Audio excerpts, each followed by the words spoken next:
주님께서 여러분과 함께 루카가 전한 거룩한 복음입니다. 그때 예수님께서 벙어리 마귀를 쫓아내셨는데 군중 가운데 몇 사람은 저자는 마귀 우두머리 베엘제불의 힘을 빌려 마귀들을 쫓아낸다 하고 말하였다.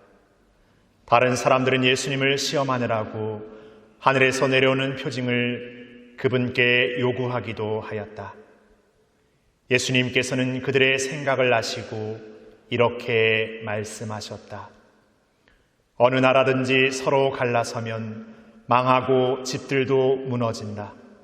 사탄도 서로 갈라서면 그의 나라가 어떻게 버티어내겠느냐. 그런데도 너희는 내가 베엘제불의 힘을 빌려 마귀들을 쫓아낸다고 말한다. 내가 만일 베엘제불의 힘을 빌려 마귀들을 쫓아낸다면 너희의 아들들은 누구의 힘을 빌려 마귀들을 쫓아낸다는 말이냐? 그러니 바로 그들이 너희의 재판관이 될 것이다. 그러나 내가 하느님의 손가락으로 마귀들을 쫓아내는 것이면 하느님의 나라가 이미 너희에게 와 있는 것이다. 힘센 자가 완전히 무장하고 자기 저택을 지키면 그의 재산은 안전하다. 그러나 더 힘센 자가 덤벼들어 그를 이기면 그 자는 그가 의지하던 무장을 빼앗고 저희끼리 전리품을 나눈다. 내 편에 서지 않는 자는 나를 반대하는 자고 나와 함께 모아들이지 않는 자는 흩어버리는 자다. 더러운 영이 사람에게서 나가면 쉴 데를 찾아 물 없는 곳을 돌아다니지만 찾지 못한다. 그때 그는 내가 나온 집으로 돌아가야지 하고 말한다. 그러고는 가서 그 집이 말끔히 치워지고 정돈되어 있는 것을 보게 된다. 그러면 다시 나와 자기보다 더 악한 영 7을 데리고 그 집에 들어가 자리를 잡는다. 그리하여 그 사람의 끝이 처음보다 더 나빠진다. 주님의 말씀입니다.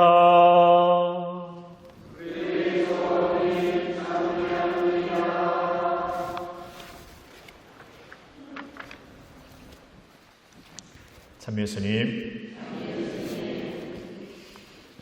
제가 출신 본당이 제주시내에 있는 동강성당이라는 성당인데 그 성당도 지금은 정확히 그쪽의 인원수는 모르겠습니다만 한 3,500명 정도 되고 본당 주임사가 제가 이제 서품 받을 때만 해도 한 1,000에서 한 1,200명 정도 이렇게 나오는 나름 큰 본당입니다.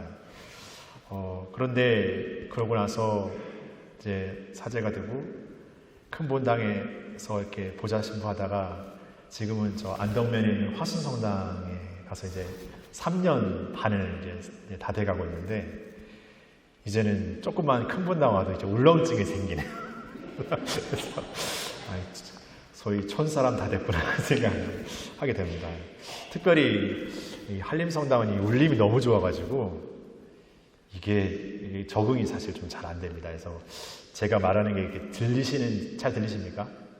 네, 그래서 이렇게 들리니까 좀 익숙하지 않아서 긴장도 되고 또 본당이 아니라서도 미사하니까 또 긴장도 되고 이렇게 그렇습니다. 그래서 여러분들은 저를 어떻게 아시는 분도 계시고 모르시는 분도 계시지만 저는 굉장히 외향적인 편이 아닙니다. 지금까지 저를 외향적인 편이 좀 외향적인 거 아닌가 이렇게 생각하실지 모르지만 저는 되게 내향적인 편이어서 조금만 이렇게 어떤 게 바뀌면 되게 긴장을 많이 합니다. 오늘 우리 천영성체 부모님들이 이렇게 독서 연습을 이렇게 하시면서 신부님 떨려서 못하겠어요 이렇게 하시는 거예요. 제가 무슨 말을 들었냐면 저는 미사할 때 매번 떨려요. 그러니까 지금도 이렇게 반은 밑으로는 막 떨고 있고 반 위로는 이제 안 떠는 척 하는 거죠. 그래서 또 어떤 분들은 또 그렇게 또 저에게 위안을 주시더라고요. 떨리면서 떨리지 않은 척 하는 게 프로라고 그래서 그런 위안을 주셨는데 떨립니다.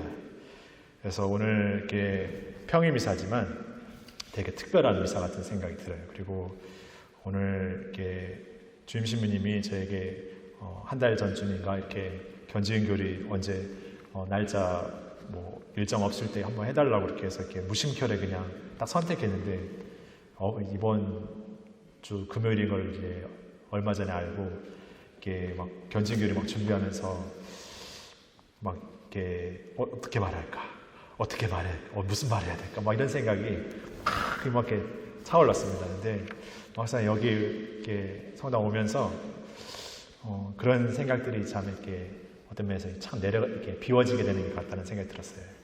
그러니까 어떻게 보면은 저의 막 그 인간적인 계획과 어떤 그런 것보다 더 하느님 앞에 내가 더 이렇게 진실해야겠다, 솔직해야겠다 이런 생각이 들었어요. 이런 얘기를 말씀드리면 오늘 복음하고도 좀 그런 연관이 있는 것 같아요. 사람들이 예수님의 그 어떤 그 기적의 벙어리 마귀를 쫓아내는 모습을 보면서 저것은 마귀를 쫓아내니까 마귀의 우두머리 힘을 빌려서 하는 것일 거다라고 이렇게 말하죠. 어떤 면에서 뭐 그 군중의 말에 나름대로 이렇게 일리가 있을 수 있는데 사람들은 자신들이 받아들일 수 없는 것, 자신들이 이렇게 어떻게 보면 이해할 수 없는 것을 굉장히 부정적으로 얘기하는 경향이 있습니다. 그러니까 내가 이해하지 못하면 저거는 별로 막 좋은 거 아니야. 우리 살면서도 그러지 않습니까? 그러니까 오히려 나하고 뭔가 딱 통하는 거는 조금만 들어도 저거 굉장히 좋은 거야. 저거 내가 해봤는데 굉장히 훌륭한 거야 이렇게 하지만 오히려 내가 모르는 거를 부정하면서 이렇게 약간 반발 심리처럼 이렇게 싸잡아 이렇게 끌어내리는 게 있어요. 그런 경험 있으시죠? 그러니까 오늘 어떻게 보면은 그 예수님의 존재에서 드러나는 어떤 그 모습에서 사람들은 범접할 수 없는 것을 느끼지 않나 싶어요. 당연히 뭐 벙어리 마귀를 고쳐내는 일도 놀라운 일이지만 예수님의 존재 자체에서 느껴지는 그 범접할 수 없음이 스스로와 예수님을 완전히 이렇게 다르게 나는 내 나름대로 율법과 신앙의 삶을 잘 지켜왔던 삶으로서 난 애썼기 때문에 난 나름대로 괜찮은 사람인데 예수님은 뭔가 이상해. 저 마귀들을 막 이렇게 하는 거 보니까 오히려 마귀의 한통속 아닐까? 이러고 있는 거죠. 그러니까 예수님의 존재와 마귀의 존재는 아주 확연히 다른 것임에도 불구하고 나에게 이해할 수 없고 나에게 받아들일 수 없는 걸 한 통 속에 넣어서 막 버무려 버리는 그런 우리의 나약함이 있어요. 그러니까 우리는 우리 자신의 삶을 예수님과의 만남 안에서 이렇게 어떻게 보면 이렇게 진솔하게 이렇게 열어 보이고 나를 이렇게 어떻게 보면 이렇게 그분 안에서 이렇게 성찰해야 되는데 뭔가 내가 해왔던 것이 부정되는 건 아닐까? 내 노력이 뭔가 잘못된 것은 아닐까라는 어떤 그런 마음이 오히려 더 마음의 문을 쾅 닫고 이렇게 뭔가 이렇게 밀어내는 그런 우리의 모습이 있을 수 있어요. 근데 예수님이 우리를 사랑하시는 어떤 그 마음 안에서 우리를 바라보실 때 우리의 노력을 모르시는 분이 아니세요. 우리의 어떤 그 정성을 모르시는 분이 아니세요. 그러나 예수님은 우리가 생각하는 노력과 정성의 정도에서 비롯되는 열매를 주시는 분이 아니시라는 거예요. 내가 이만큼 노력했으니까 예수님이 이런 상을 주실 거야. 그런 분이 아니시나. 우리의 노력 위에 더 우리가 이해할 수 없지만 우리에게 더 큰 것을 주시는 분이 그분이시기 때문에 어쩌면 우리의 어떤 인간적인 지혜와 능력으로 그분을 알아볼 수 없지만 그분은 우리에게 그 모든 것을 아시고 더 큰 것을 주시는 분이시라는 거죠. 그러니까 우리가 노력하지만 뭐가 더 필요합니까?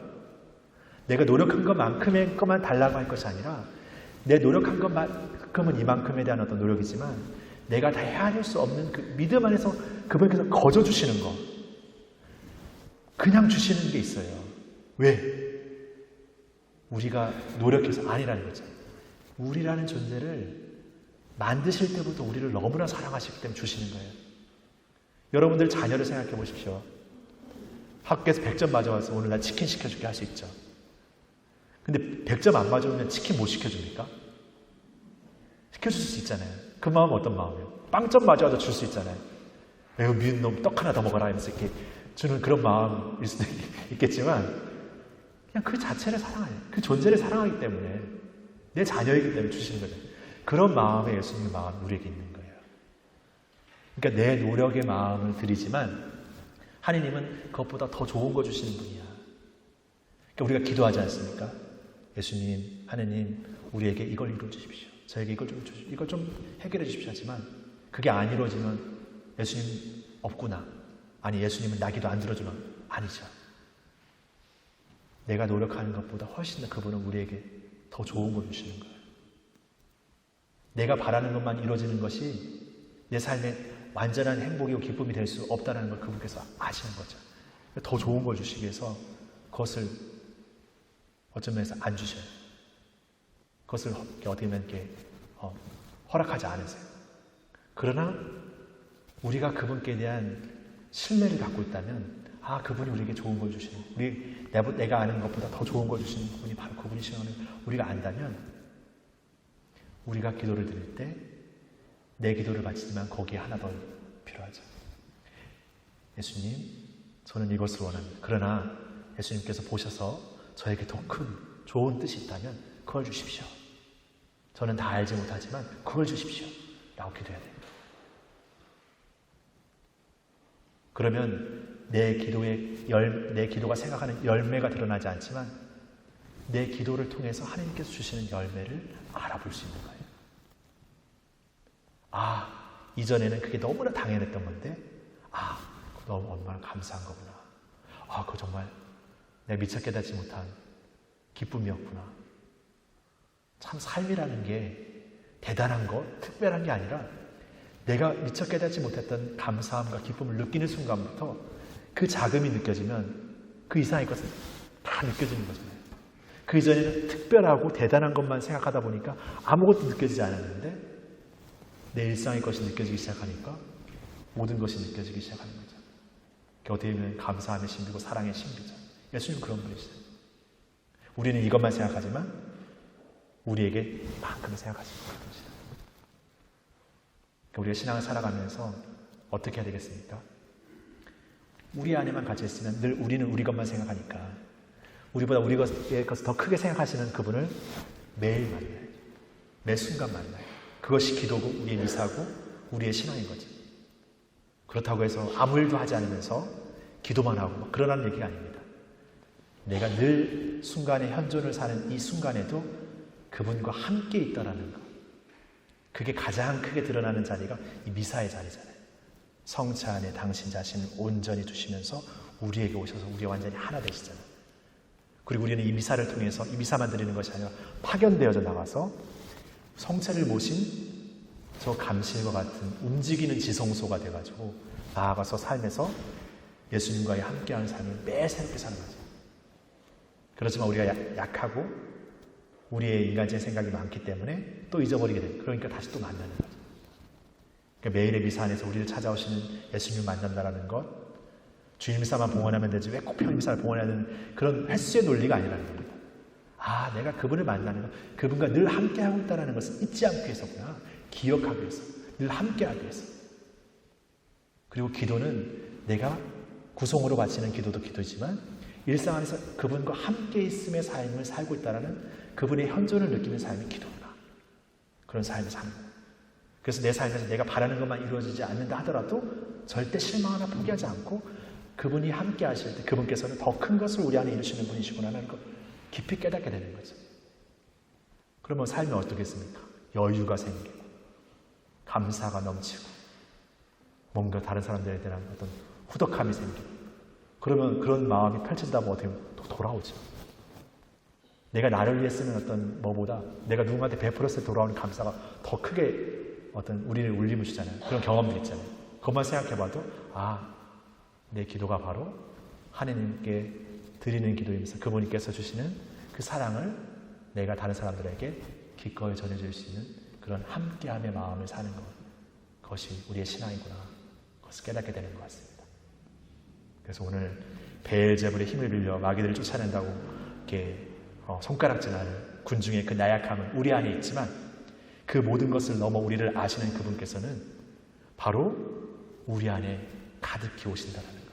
오늘 우리를 완전히 비워낸 자리에 마귀가 어떤다고 합니까? 아유, 집 청소 잘 됐으니까 이제 다른 마귀까지 다 들고 들어가야 돼. 그러니까 우리는 우리 자신의 어떤 것을 비워내는 것만이 아니라 하나님의 것으로 채워 넣는 게 필요합니다. 그러니까 평화는 아무런 다툼이 없고 아무런 뭐가 없는 게 아니라 끊임없는 사랑과 끊임없는 감사가 그 안에 넘치기 때문에 다른 불순물이 들어올 수 없는 게 평화예요.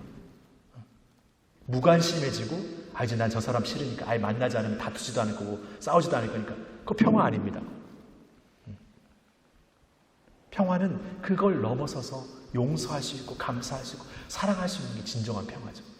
거기에는 갈등이 들어올 수 있는 여지를 남겨놓지 않는 것. 오히려 그 충만함이 가득하기 때문에 다른 불순물이 들어올 수 있는 것을 이렇게 허락하지 않는 것. 그게 평화죠. 그게 굉장히 역동적인 거죠. 그러니까 우리 신앙이 바로 그런 겁니다. 우리 신앙의 삶은 그렇게 역동적인 삶을 통해서 우리의 삶의 자리에서 그런 마음으로 이렇게 끊임없이 새롭게 생명력 있게 살아가는 것. 우리 신앙의 삶이 돼야 되고 우리가 나아가 머무는 자리가 신앙에 대한 삶의 그런 역동성을 보여주는 게 우리 자신이 돼야 되지 않을까 생각해 봅니다. 그래서 오늘 그런 마음들을 새롭게 주님께 청하면서 우리 안에 더 좋은 것을 허락하시는 하나님께 감사드리면서 이 미사를 계속 봉헌했으면 좋겠습니다.